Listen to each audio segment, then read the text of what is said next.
Subscription کے button کو دبائیے اور ساتھ بیل آئیکن پر کلک کیجیے تاکہ آپ کو تمام ویڈیو فوراً مل سکیں۔ اس ویڈیو پسند آنے کی صورت میں اسے لائک، کمنٹ اور شیئر کرنا مت بھولیں۔ صلاح الدین ایوبی نے دوسرے دن تک قاصد سعید الدین کا انتظار کیا، مگر جب وہ واپس نہیں آیا تو پہلی بار اس کے چہرے پر نفرت و غضب کا رنگ ابھرا۔ پھر اس نے نماز ادا کی اور دعا کے لیے ہاتھ اٹھا دیے۔ اے مالک ارض و سما، تو علیم و خبیر بھی ہے اور سمیع و بصیر بھی۔ تجھے خوب معلوم ہے کہ میں کیا چاہتا ہوں اور کیا سوچ رہا ہوں، اور تجھے یہ بھی پتہ ہے کہ میں آئندہ کیا چاہوں گا اور کیا سوچوں گا۔ پھر بھی اے کریم، مجھ پر کرم کر اور میرے ہادی مجھے ہدایت دے کہ میں کس راستے پر چلوں۔ صلاح الدین ایوبی نے طویل دعا مانگی، اور پھر جب رات کو سویا تو اس نے امام شرف الدین کو خواب میں دیکھا۔ اب والی مصر کو مخاطب کر کے فرما رہے تھے، صلاح الدین، عمارت کی ان دیواروں کو گرا دو جنہیں دیمک کھا چکی ہے۔ اگر یہ دیواریں فوری طور پر منہدم نہیں کی گئیں تو دیمک بنیادوں میں اتر جائے گی اور پھر اس کا کوئی علاج نہیں ہوگا۔ اس کے ساتھ ہی امام شرف الدین کا پرنور چہرہ نظروں سے اوجھل ہو گیا۔ فوراً ہی صلاح الدین ایوبی کی آنکھ کھل گئی۔ وہ بہت دیر تک اس خواب کی تعبیر پر غور کرتا رہا۔ دمشق میں ایسا کوئی بزرگ موجود نہیں تھا جس سے صلاح الدین ایوبی اپنے خواب کے بارے میں مشورہ کرتا۔ پھر خود ہی اس نتیجے پر پہنچا کہ دیمک زدہ دیواروں سے امام شرف الدین کی مراد حرص و حبس کے مارے ان عمرا سے ہے جو اپنے نفس کی تسکین کے لیے ملت اسلامیہ کو کھوکھلا کر رہے ہیں۔ ان دیواروں کو گرانے سے امام کی مراد یہی ہے کہ بے دریغ انہیں قتل کر دیا جائے، اور ان عمرا کا قتل اسی وقت ممکن ہے جب آگے بڑھ کر دمشق کی طرح حلب پر بھی قبضہ کر لیا جائے۔ یہ سوچ کر صلاح الدین ایوبی پر وحشت سے طاری ہونے لگی۔ قبضے کا ایک ہی مفہوم تھا، خونریز جنگ، اور صلاح الدین ایوبی ابھی تک اسی نازک اور سنگین لمحے کا سامنا کرنے سے گریزاں تھا۔ لیکن امام شرف الدین جیسے عابد و زاہد بزرگ نے اس کے خواب میں آ کر واضح اشارہ دے دیا تھا کہ جنگ کے بغیر سلطنت نوریہ کی بنیادوں کو بچانا تقریباً ناممکن ہے۔ بالغ شدید ذہنی کشمکش اور اذیت ناک مرحلے سے گزر کر صلاح الدین ایوبی اس نتیجے پر پہنچ گیا کہ بری طرح الجھی ہوئی اس سیاسی گتھی کو ناخن تدبیر سے نہیں، تلوار کی نوک سے ہی سلجھایا جا سکتا ہے۔ پھر اس نے اپنے 700 سپاہیوں کے ساتھ آگے بڑھ کر حلب کا محاصرہ کر لیا۔ یہ صلاح الدین ایوبی کی شجاعت اور عبدالعزمی کا کھلا ثبوت تھا کہ اس نے فوج کے ایک مختصر سے دستے کے ساتھ اتنا بڑا قدم اٹھایا، ورنہ 700 سپاہی اس قابل نہیں ہوتے جو غیر سرزمین پر جارحانہ انداز اختیار کر سکیں۔ اتنی مختصر سی فوج تو دفاعی جنگ بھی نہیں لڑ سکتی۔ عام انسان کہہ سکتا ہے کہ صلاح الدین ایوبی کا یہ اقدام اہم کرنا تھا کہ چند سپاہی لے کر اپنے سے کئی گنا بڑی فوج کا مقابلہ کرنے کے لیے اسی کے علاقے میں داخل ہو گیا تھا۔ مگر حقیقت یہ ہے کہ صلاح الدین ایوبی ایک راسخ العقیدہ اور نیک سیرت حکمران تھا۔ وہ ہر حال میں قادر مطلق کی تائید پر یقین رکھتا تھا۔ دوسرا یہ کہ صلاح الدین نے بہت پہلے اس صورتحال کا اندازہ کر لیا تھا اور اسی لیے اپنے ایک نائب کو قبل از وقت مصر روانہ کر دیا تھا تاکہ 10,000 منتخب شاہ سوار حلب پہنچ سکیں۔ پھر جیسے ہی صلاح الدین ایوبی کا مختصر لشکر حلب کے محاصرے کے لیے جبل جوشن پر خیمہ زن ہوا، اس کے دوسرے دن ہی مصر سے 10,000 تعظم سپاہیوں کا لشکر بھی حلب پہنچ گیا۔ اس غیبی تائید پر صلاح الدین ایوبی نے اپنے خالق کا شکریہ ادا کیا اور اس کے ساتھ ہی اپنی مخصوص دعا کی، اے قادر مطلق، تو اپنی بے مثال اور لازوال قدرت سے اس جنگ کو ٹال دے، ہمارے دلوں کو ایک دوسرے کے لیے نرم کر دے، اور اہل ایمان کے خون کو اتنا ارزاں نہ کر کہ دشمنان اسلام ہمارا تماشا دیکھیں۔ ادھر صلاح الدین ایوبی اپنے رب کے حضور میں سر نیاز جھکائے گریہ وزاری کر رہا تھا، اور دوسری طرف سلطان ملک صالح اپنے عمرا سے کہہ رہا تھا، دشمن ہمارے دروازے تک آ پہنچا ہے، تم قلعے سے نکل کر اس کا مقابلہ کیوں نہیں کرتے؟ آخر تمہیں کس بات کا انتظار ہے کہ تم اس وقت گھر سے باہر نکلو گے جب وہ 4 دیواری کے اندر داخل ہو جائے گا؟ سلطنت نوریہ کی بقا کے لیے اپنی جانیں دینے کی قسمیں کھانے والے فطرتاً انتہائی بزدل تھے۔ ان میں سے کوئی بھی صلاح الدین ایوبی کی گزشتہ مارگہ آرائیوں اور فتوحات کو نہیں بھولا تھا۔ جب اس جانباز مجاہد نے فوج کی قلیل تعداد کے ساتھ صلیبیوں کے بڑے بڑے لشکروں کو شکست فاش سے دوچار کیا تھا، اسی لیے گمشتگین اور قطب الدین جیسے ناکارہ امیر کھلے میدان میں صلاح الدین ایوبی کا مقابلہ نہیں کر سکتے تھے۔ سلطان ذیشان، ہم کیوں اپنے سپاہیوں کو موت کے منہ میں جھونکیں؟ صلاح الدین کو جبل جوشن پر پڑا رہنے دیں، وہ کب تک حلب کا محاصرہ کیے رہے گا؟ آخر ایک دن موسم کی سختیوں سے تنگ آ کر خود ہی چلا جائے گا۔ گمشتگین نے بڑی عیاری سے جواب دیا، ہم ہر طرح محفوظ ہیں اور ہمارے پاس کئی سال کا سامان رسد موجود ہے۔ ہم صلاح الدین کو شکست خوردہ حالت میں دیکھنا چاہتے ہیں۔ سلطان ملک صالح نے انتہائی نفرت آمیز اور غضبناک لہجے میں کہا، وہ کیسا عجیب لمحہ ہوگا جب ہم اسے زنجیروں میں جکڑا ہوا دیکھیں گے۔ سلطان ذیشان، دانش مندوں کا کہنا ہے کہ اگر دشمن خود ہی مر جائے تو ہمیں اپنے تیر اور تلواریں ضائع نہیں کرنے چاہیے، گمشتگین نے جبرن مسکرانے کی کوشش کی، ورنہ اس خوف سے اس کا چہرہ دھواں ہو رہا تھا کہ کہیں سلطان اسے صلاح الدین سے مقابلے کے لیے میدان جنگ کی طرف نہ روانہ کر دے۔ سلطان ملک صالح اب اتنا کم فہم بھی نہیں تھا کہ کسی دلیل کے بغیر گمشتگین کی باتوں سے بہل جاتا۔ یہ کیسے ممکن ہے کہ ہمارے تیر بھی ضائع نہ ہوں اور صلاح الدین بھی ہلاک ہو جائے؟ سلطان ملک صالح کے چہرے سے بدستور غصہ جھلک رہا تھا۔ تیر تو ضائع ہوں گے مگر کسی اور کے، یہ کہہ کر گمشتگین جھکا اور کچھ دیر تک سلطان ملک صالح سے سرگوشی میں باتیں کرتا رہا۔ قریب بیٹھے ہوئے امراء بھی حیرت زدہ تھے کہ آخر گمشتگین اتنی رازداری کے ساتھ گفتگو کیوں کر رہا ہے۔ چند لمحوں کے لیے سلطان ملک صالح کے ہونٹوں پر گہرا تبسم ابھرا، مگر فوراً ہی وہ بہت زیادہ سنجیدہ نظر آنے لگا۔ کچھ بھی ہو، ہمیں صلاح الدین کا سر چاہیے، یہ کہہ کر سلطان ملک صالح خفیہ اجلاس سے اٹھ کر اپنے خصوصی کمرے میں چلا گیا، جہاں ایک نخیت اور حسین لڑکی شراب کی صراحی لیے اس کی منتظر تھی۔ سلطان ملک صالح کی اعصاب پر صلاح الدین ایوبی کا جو خوف طاری تھا وہ اسے شراب کے ساغر میں ڈبونے لگا۔ گمشتگین اس حقیقت سے باخبر تھا کہ اگر صلاح الدین ایوبی حلب پر حملہ کر دیتا ہے تو سلطان ملک صالح کی فوج 3-4 گھنٹے سے زیادہ مزاحمت نہیں کر سکتی تھی۔ اس لیے اس نے فوراً ہی ایک نئی چال چلی، باطنیوں کی جماعت کے سربراہ ابن کرمتا کو اپنے خصوصی کمرے میں طلب کر کے اس مکار انسان سے کہا، ابن کرمتا، تو جانتا ہے کہ تیرے قبیلے کی مذہبی رسموں پر عائد کردہ پابندیاں کس نے ہٹوائیں؟ ابن کرمتا گمشتگین سے بھی زیادہ عیار تھا۔ اس نے مسکراتے ہوئے کہا، سارا حلب جانتا ہے کہ اس میں امیر گمشتگین کا ہاتھ ہے، تو پھر تو اور تیری جماعت اپنا عہد پورا کرنے کے لیے تیار ہو جائے۔ گمشتگین نے کسی قدر سخت لہجے میں کہا، دشمن ہمارے سر پر آ پہنچا ہے، اپنی جماعت کی ایک ایک جوان سے کہو کہ کل وہ مسلح ہو کر صلاح الدین سے مقابلے کے لیے تیار ہو جائیں۔ گمشتگین کی بات سن کر ابن کرمتا کچھ دیر کے لیے بدحواس ہو گیا، پھر اس نے بڑی مشکل سے اپنی بگڑتی ہوئی حالت پر قابو پایا۔ امیر، اب بھول رہے ہیں، ہمارے معاہدے میں یہ شرط بھی شامل نہیں تھی۔ پھر وہ کون سی شرط تھی کہ جس کے تحت تمہیں مذہبی آزادی بخشی گئی؟ گمشتگین کی آواز کچھ اور سخت ہو گئی تھی۔ شرط یہ تھی کہ اگر صلاح الدین ایوبی یا کوئی بھی دشمن حلب پر حملہ آور ہوگا تو میری جماعت کا ایک ایک تندرست و توانا شخص حملہ آور کا مقابلہ کرے گا۔ ابن کرمتا نے ایک ایک لفظ پر زور دیتے ہوئے کہا، اور حملہ کس کو کہتے ہیں؟ گمشتگین نے تیز لہجے میں پوچھا، یہ محاصرہ ہے۔ ابن کرمتا نے بھی اسی انداز میں چال چلی، جب دونوں طرف سے تلواریں کھینچ جائیں اور گردنیں کٹ کر زمین پر گرنے لگے تو میں سمجھوں گا کہ جنگ چھڑ گئی۔ ابن کرمتا انتہائی عیار انسان تھا۔ اس کا منصوبہ یہ تھا کہ اگر صلاح الدین ایوبی حلب پر حملہ آور ہوتا ہے تو وہ اپنی جماعت کو لے کر شام چلا جائے گا، پھر والی مصر اور سلطان ملک صالح آپس میں ٹکرا کر تباہ ہو جائیں گے اور انجام کار باطنیوں کو دوبارہ مصر پر اپنی حکومت قائم کرنے کا موقع مل جائے گا۔ طویل گفتگو کے بعد گمشتگین سمجھ گیا کہ ابن کرمتا جیسا فتنہ گر اس کے فریب میں نہیں آئے گا۔ آخر گمشتگین نے اسی میں عافیت سمجھی کہ ابن کرمتا سے کھل کر بات کر لے۔ یاد رکھو کہ اگر ایک بار صلاح الدین ایوبی حلب کی حدود میں داخل ہو گیا تو نہ ہم بچیں گے اور نہ تیری جماعت، اس لیے جنگ کرنے کے بجائے زندہ رہنے کی تدبیر سوچ۔ گمشتگین کی بات سن کر ابن کرمتا نے ایک زوردار کہکا لگایا، گورنر حلب، اب آپ سیدھے راستے پر آئے ہیں۔ میں نہیں جانتا کہ میرا مذہب کیا ہے اور تم کس عقیدے کے مالک ہو۔ دونوں فتنہ گر ایک دوسرے کے سامنے بے نقاب ہو رہے تھے۔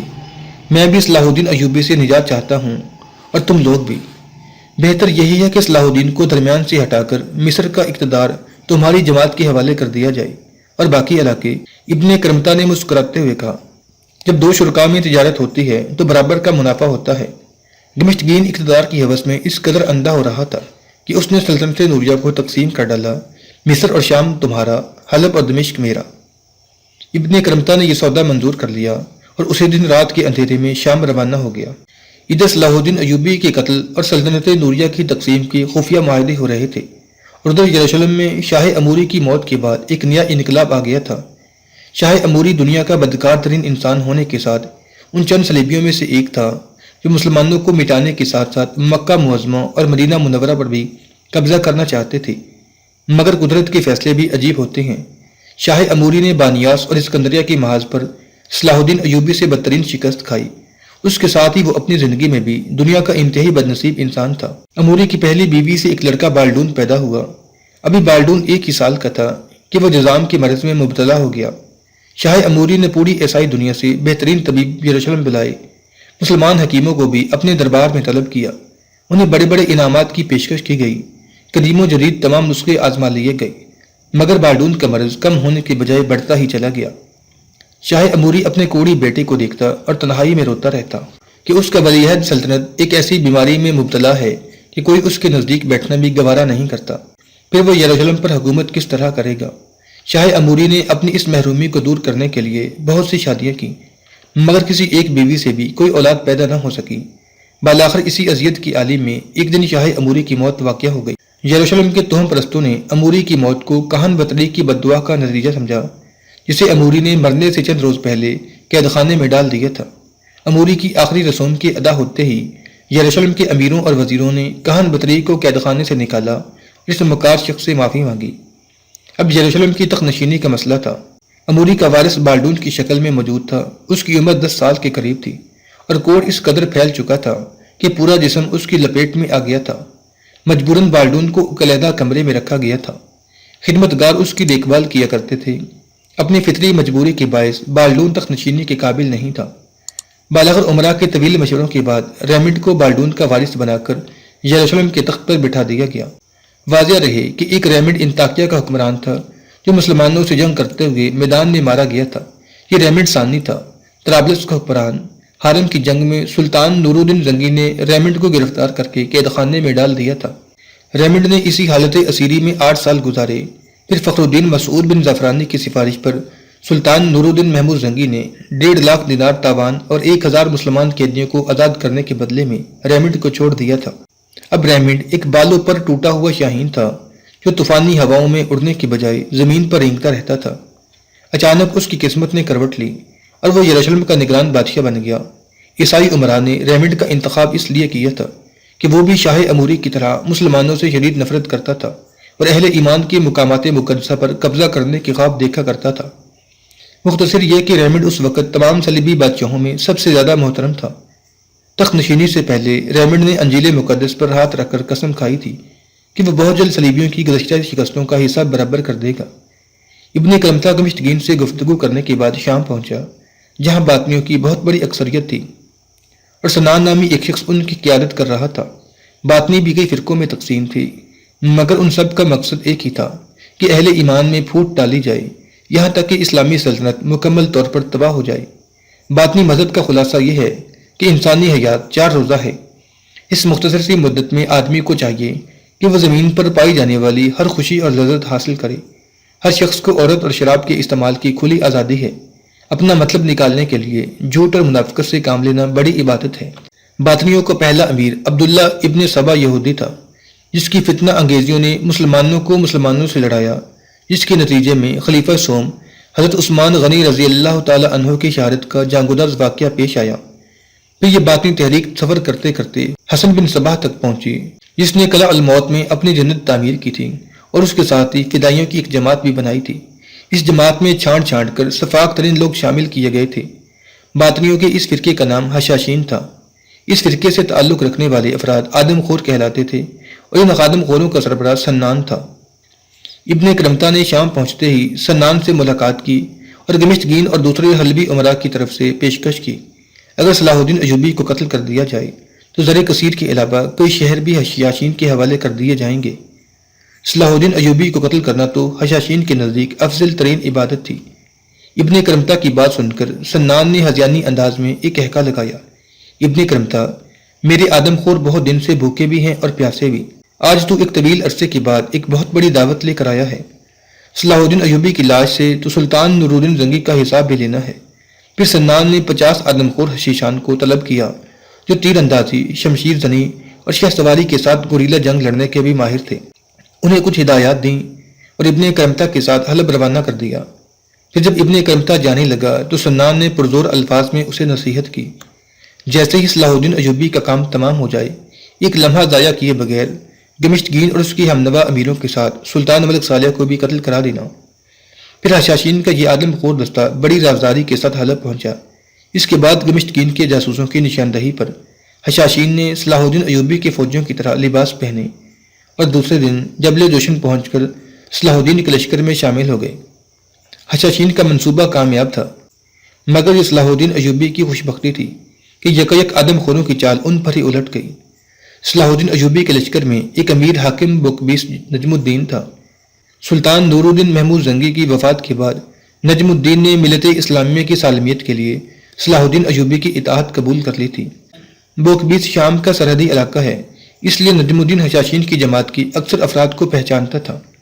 جب یہ باطنی آدم خور صلاح الدین ایوبی کے لشکر میں شامل ہو کر اپنا ہدف تلاش کرنے لگے تو حاکم بوقبیس نے ان میں سے ایک شخص کو پہچان لیا، مگر وہ اپنے جذبات پر قابو نہ رکھ سکا اور نجم الدین نے اس شخص کا گریبان پکڑ کر چیختے ہوئے کہا، آل شیطان، میں تمہیں خوب جانتا ہوں کہ تم لوگ کس ارادے سے یہاں آئے ہو، مگر یاد رکھو کہ تم میری زندگی میں اپنے ناپاک منصوبے کو تکمیل تک نہیں پہنچا سکو گے۔ راز فاش ہوتے ہی باطنی آدم خور نے برق رفتاری کے انداز میں زیر لباس چھپا ہوا خنجر نکالا اور نجم الدین کی شکم میں اتار دیا، مگر نجم الدین نے اس کا گریبان نہیں چھوڑا اور چیخ کر اپنے ساتھیوں سے کہا، امیر صلاح الدین کو مطلع کر دو کہ ہمارے لشکر میں حشاشین گھسائے ہیں، ان پر سخت نظر رکھی جائے اور ہر سپاہی کی تلاشی لی جائے۔ نجم الدین کی آواز سن کر دوسرے حشاشین بھی پلٹ پڑے اور نجم الدین کے کئی ساتھیوں کو قتل کر دیا۔ اس دوران آدم خور نے نجم الدین کی شکم پر کئی مہلک وار کیے، مگر وہ بہت شجاع اور سخت جان آدمی تھا، اس نے آدم خور کو نہیں چھوڑا، یہاں تک کہ نجم الدین کا ایک سپاہی وہاں پہنچا اور اس نے آدم خور کو قتل کر دیا۔ بہت زیادہ زخم کھانے اور خون بہہ جانے سے نجم الدین لڑکھڑا کر گر پڑا۔ سپاہی نے اسے اٹھانے کی کوشش کی، مگر نجم الدین نے لڑکھڑاتے ہوئے لہجے میں سپاہی سے کہا، مجھے چھوڑ دو اور امیر صلاح الدین کی حفاظت کرو۔ اس سے پہلے ہی نجم الدین کا ایک سپاہی چیخ چیخ کر صلاح الدین ایوبی کو حشاشین کی آمد سے باخبر کر چکا تھا۔ دو آدم خوروں نے صلاح الدین ایوبی کے خیمے میں گھسنے کی کوشش کی، مگر بروقت اطلاع مل جانے پر تغرل امیر جاندار نے ان دونوں حشاشین کو قتل کر دیا جو صلاح الدین ایوبی پر حملہ کرنا چاہتے تھے۔ انجام کار بڑی مشکل سے اس فتنے پر قابو پایا گیا اور ایک ایک آدم خور کو قتل کر دیا گیا، مگر پھر بھی حشاشین نے صلاح الدین کے 200 سے زیادہ سپاہیوں کو شہید کر دیا تھا۔ صلاح الدین ایوبی نجم الدین کے قریب پہنچا تو اس کی آخری سانسیں تھیں۔ حاکم بوقبیس نے کلمہ شہادت پڑھا اور لڑکھڑاتی زبان میں صلاح الدین ایوبی سے مخاطب ہوا، امیر، اللہ آپ کی حفاظت کرے۔ اس کے ساتھ ہی نجم الدین اپنے خالق حقیقی سے جا ملا۔ صلاح الدین ایوبی گھٹنوں کے بل زمین پر جھک گیا اور اس نے نجم الدین کی پیشانی کو بوسہ دیتے ہوئے انتہائی رقت آمیز لہجے میں کہا، ملت اسلامیہ پر قربان ہونے والے، اللہ تجھ پر اپنی بے شمار رحمتیں نازل کرے۔ اس منصوبے کی ناکامی کے بعد گمشتگین اور دوسرے غدار عمرہ بدحواس ہو گئے۔ محاصرہ طول پکڑتا جا رہا ہے اور اہالیان شہر مضطرب نظر آنے لگے تھے، کیونکہ ان کے روزمرہ کے کاموں میں بہت زیادہ خلل پڑنے لگا تھا۔ بہت سے لوگ جلوس کی شکل میں قصر خلافت کے نیچے جمع ہوئے اور فریادی لہجے میں سلطان ملک صالح کو مخاطب کر کے کہنے لگے، سلطان محترم، ہمیں خوف و ہراس کی اس اذیت ناک صورتحال سے نجات دلائی جائے۔ نہ ہم راتوں کو چین سے سو سکتے ہیں اور نہ دن کے اجالے میں شہر سے نکل کر کوئی روزگار تلاش کر سکتے ہیں۔ اب ہمارے گھروں میں فاقہ کشی کی نوبت آ گئی ہے۔ رعایا کا شور و فغاں سن کر سلطان ملک صالح گھبرا گیا اور اس نے چاہا کہ وہ صلاح الدین ایوبی سے صلح کی بات کر کے اپنی رعایا کو پرسکون کر سکے، لیکن گمشتگین اور دوسرے غدار عمرا نے ایک بار پھر سلطان ملک صالح کو ورگلایا۔ آپ کی طرف سے صلح کی پیشکش کا ایک ہی مفہوم ہے کہ آپ نے اپنے غلام کے آگے گھٹنے ٹیک دیے ہیں۔ گمشتگین جان بوجھ کر ایسے تحقیر آمیز الفاظ استعمال کر رہا تھا کہ جنہیں سن کر سلطان ملک صالح اشتعال میں آ جائے۔ شکست خوردہ انسان کو فاتح کا ہر مطالبہ ماننا پڑتا ہے۔ ممکن ہے کہ صلاح الدین ایوبی آپ سے حلب چھوڑنے کا مطالبہ کرے یا پھر آپ کو اپنا محکوم بنا کر حلب کی حکومت بھی کے طور پر بخش دے۔ فریب کار گمشتگین نے بڑی ہوشیاری کے ساتھ نوعمر حکمران کے دماغ پر ایک بھرپور ضرب لگائی، جس کی تکلیف سے سلطان ملک صالح چیخ اٹھا، ایک غلام کی محکومی قبول کرنے سے تو بہتر ہے کہ ہم زہر پی کر خودکشی کر لیں یا اپنے ہی خنجر سے اپنی چہرہ کاٹ دیں۔ گمشتگین کا مقصد پورا ہو چکا تھا۔ اس نے انتہائی پرجوش لہجے میں کہا، خودکشی تو صلاح الدین ایوبی کر لے گا یا پھر سلطان عزیز کی شمشیر آبدار اس کی چہرہ کاٹے گی۔ ایک غلام کے ساتھ صلح کی گفتگو کرنے سے کہیں بہتر ہے کہ ہم کرائے کی فوج حاصل کر لیں اور صلاح الدین کو محاصرہ اٹھانے پر مجبور کر دیں۔ سلطان ملک صالح نے حیران و پریشان نظروں سے گمشتگین کی طرف دیکھا اور اپنے گورنر کی بات سمجھنے سے قاصر رہا تھا۔ گمشتگین نے اپنے منصوبے کی وضاحت کرتے ہوئے کہا، اگر ہم شاہ یروشلم ریمنڈ کو صلاح الدین پر حملہ کرنے کی دعوت دیں تو ہمارے کئی مقاصد بیک وقت پورے ہو سکتے ہیں۔ صلاح الدین ایوبی صلیبی فوج کی آمد کی خبر سن کر حلب سے فرار ہو جائے گا یا پھر اس نے ریمنڈ کا مقابلہ کیا تو صلاح الدین اس جنگ میں شکست کھا کر مارا بھی جا سکتا ہے، اور بالفرض وہ جیت بھی گیا تو اس کی فوج کا ایک بڑا حصہ اس مارکہ آرائی میں کام آ جائے گا۔ اس کے بعد حلب کی فوج آسانی کے ساتھ صلاح الدین کا خاتمہ کر ڈالے گی۔ بہت گہری چال تھی۔ سلطان ملک صالح نے گمشتگین کی ذہانت کی تعریف کی، مگر تھوڑی ہی دیر بعد اس کے چہرے پر گہری اداسی چھا گئی اور اس نے شکستہ لہجے میں کہا، مگر ریمنڈ کو کیا پڑی ہے؟ وہ کیوں ہماری مدد کو آنے لگا؟ ہم کچھ دن کے لیے ریمنڈ کی فوج کو کرایہ پر حاصل کر لیں گے، دمشقی نے ایک ایک لفظ پر زور دیتے ہوئے کہا، اور ہم صلیبی لشکر کو اس کی مزدوری کی مناسب قیمت ادا کریں گے۔ سلطان ملک صالح کے ہونٹوں کی گمشدہ مسکراہٹ لوٹ آئی۔ کیسا عجیب وقت تھا! سلطان نور الدین محمود زنگی آخری سانس تک بیت المقدس حاصل کرنے کے لیے صلیبیوں سے جنگ کرتے رہے اور ہزاروں بار اپنی جان کو خطرات میں ڈالا۔ آج انہی کا عیش پسند بیٹا عیسائی لشکر کو مسلمانوں پر حملہ کرنے کی دعوت دے رہا تھا۔ پھر جب امرائے حلب کی طرف سے ریمنڈ کو یہ پیشکش ہوئی کہ اگر وہ صلاح الدین ایوبی کو محاصرہ اٹھانے پر مجبور کر دیتا ہے تو اسے ان کوششوں کے بدلے میں 1.5 لاکھ دینار پیش کیے جائیں گے، دمشقین کا مراسلہ پڑھ کر شاہ یروشلم کے ہونٹوں پر فاتحانہ مسکراہٹ ابھری، اور پھر اسے اپنے وہ 8 سال یاد آ گئے جو اس نے سلطان نور الدین محمود زنگی کی قید میں گزارے تھے اور 1.5 لاکھ دینار تاوان دے کر رہائی حاصل کی تھی۔ ریمنڈ نے فوری طور پر دمشقین کے مراسلے کا جواب تحریر کر دیا، اگر مجھے 10 لاکھ دینار پیشگی ادا کیے جائیں تو میں صلاح الدین ایوبی کو فرار ہونے پر مجبور کر سکتا ہوں۔ 10 لاکھ دینار بہت بڑی رقم تھی۔ سلطان ملک صالح سوچ میں پڑ گیا۔ اس ادائیگی کے بعد ریاست کے خزانے پر برا اثر پڑ سکتا تھا۔ یہ سوچ کر اس نے فوری طور پر انکار کر دیا، اگر آپ ریمنڈ کو یہ رقم ادا نہیں کریں گے تو زندگی بھر اپنے غلام کو خراج دینا پڑے گا۔ دمشقی نے بدحواس ملک صالح کے ذہن پر ایک اور ضرب لگائی۔ بالاخر 10 لاکھ دینار ریمنڈ کی خدمت میں اس طرح پیش کر دیے گئے جیسے سلطان ملک صالح صلیبی بادشاہ کا قرض ادا کر رہا ہو۔ ریمنڈ نے دونوں ہاتھوں میں دینار اٹھائے، پھر ایک ہہکا لگاتے ہوئے سلطان نور الدین محمود زنگی کی روح کو مخاطب کرتے ہوئے کہا، سلطان، میں اپنی شکست، قید اور تاوان کو بھولا نہیں ہوں۔ تو دنیا سے چلا گیا، مگر تیری اولاد سارے قرض سود در سود ادا کرے گی۔